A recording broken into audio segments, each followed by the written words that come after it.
ఎలా సార్ ఈ అరెస్ట్ ఎలా చూస్తారు? మీరు నిజంగా ఈ భూమి అక్రమాలకు పాల్పడ్డారా? కొనుక్కున్నట్టే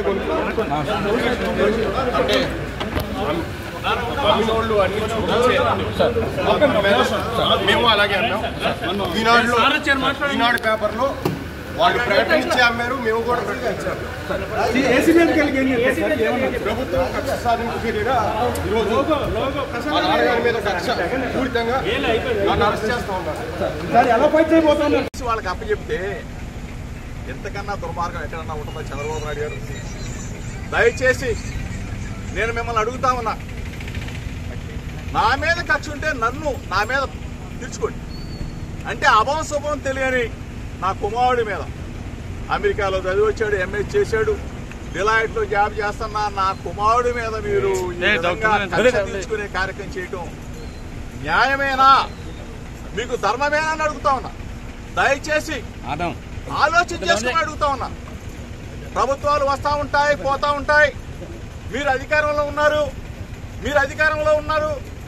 దయచేసి ఒకసారి ఆలోచన చేసుకోండి. మేము అధికారంలో ఉన్నప్పుడు మీ మీద దాడికి రాలా. దయచేసి మీరు ఆ మైండ్లో కానీ ఆ ఆలోచన కానీ ఉంటే తీసేసుకోండి.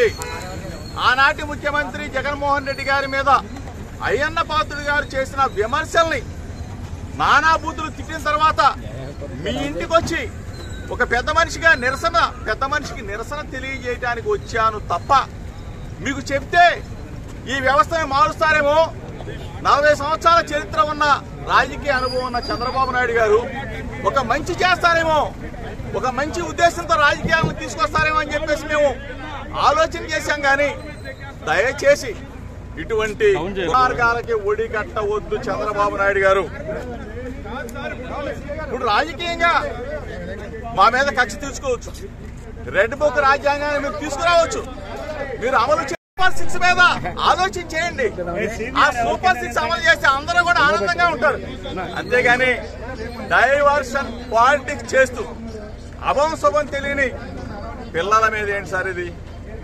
దయచేసి మీకు కూడా పిల్లలు ఉన్నారు, మీకు కూడా పిల్లవాడు ఉన్నాడు.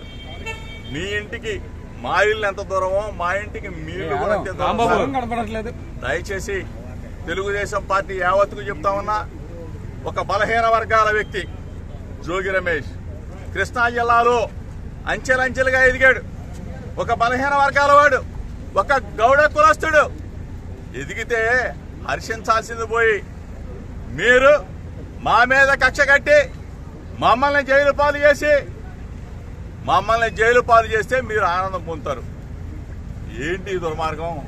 నిజంగా తప్పు చేసుంటే, నిజంగా మా కుమారుడు తప్పు చేసుంటే శిక్షించిన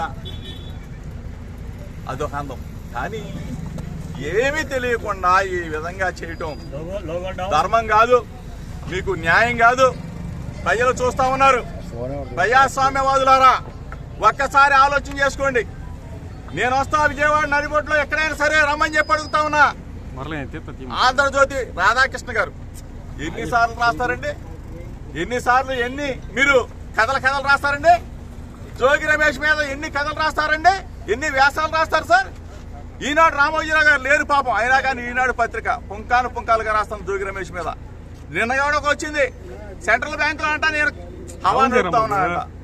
సెంట్రల్ బ్యాంకులో అంటే జోగి రమేష్ అంట ఎంఆర్ఓలను మారుస్తున్నానంట, జోగి రమేష్ అంట సిఐలు మారుస్తా ఉన్నానంట, జోగి రమేష్ అంట బూడిద మీద పెద్ద. అసలు ప్రభుత్వం మీదా మాదా?